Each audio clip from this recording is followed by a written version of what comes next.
Yes, I just said that. You are enough. You have everything you need to get there. Look, let me tell you something. God has deposited greatness in every single one of us. That's it. You just have to believe it. And you have to discover it. You need to start by discovering the greatness that God has put inside of you. Then you need to develop it. And then you need to deploy it. That's it. Yeah. So you see, we're all made differently. We all have different temperaments, different personalities, different skills and abilities. We're not the same.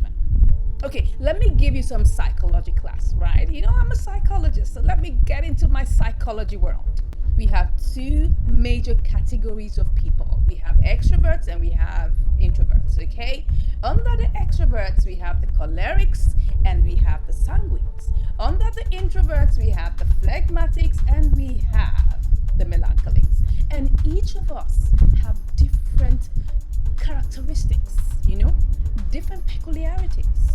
For the sanguines, you could be outgoing, like to talk, geez, like I do, right? But you may also be quite disorganized.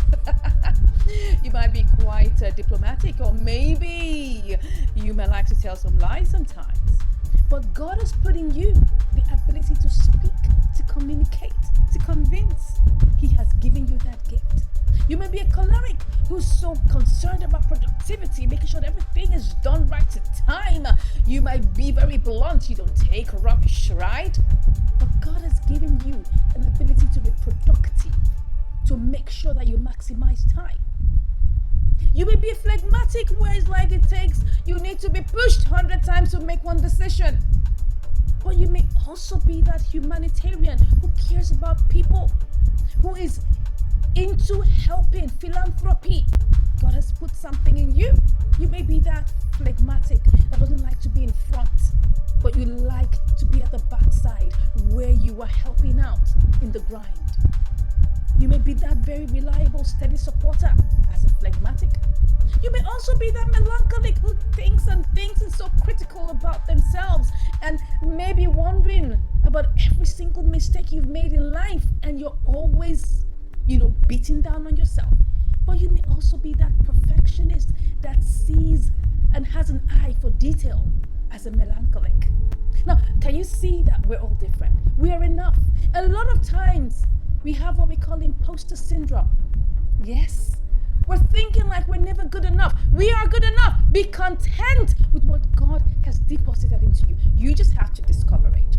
You just have to develop it, and you have to deploy it. So when you discover your uniqueness, what God has put in you, it's your job to work on it.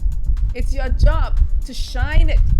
When you take gold, you put it in the furnace and you make it come out very, very golden by going through the furnace. You need to develop it. That's where skill comes in. That's where learning comes in. That's where never giving up on learning comes in. You need to keep on improving yourself. Never rest on your oars. Never. All right? So when you develop it, you now begin to shine brightly. Then you can begin to put yourself in areas where your value will be needed. So you're enough. You have everything it takes. The other side of being enough that I want to talk about is being content. Remember that we need to be grateful. Have an attitude of gratitude. Yes, that sounds like, a rhyme. I just made a rhyme. Have an attitude of gratitude. What are you grateful for? What are you thankful for? You need to look at it.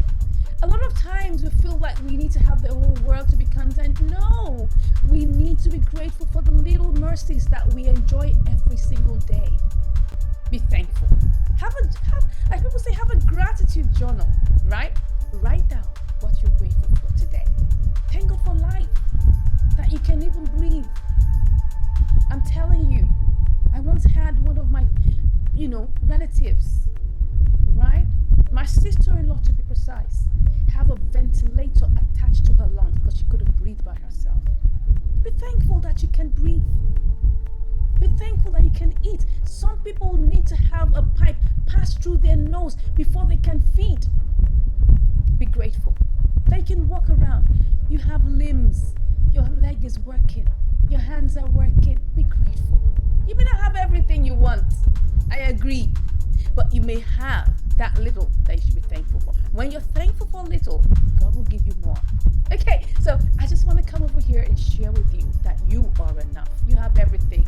You have everything you need to be that person that God has created you for. Stop complaining. Stop complaining. Stop it.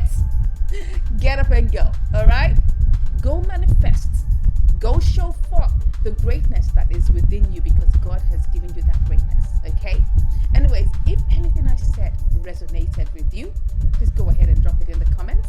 And if you haven't given a like to this video, I think it's the best time to do so. And of course, it would be awesome for you to join the family by subscribing.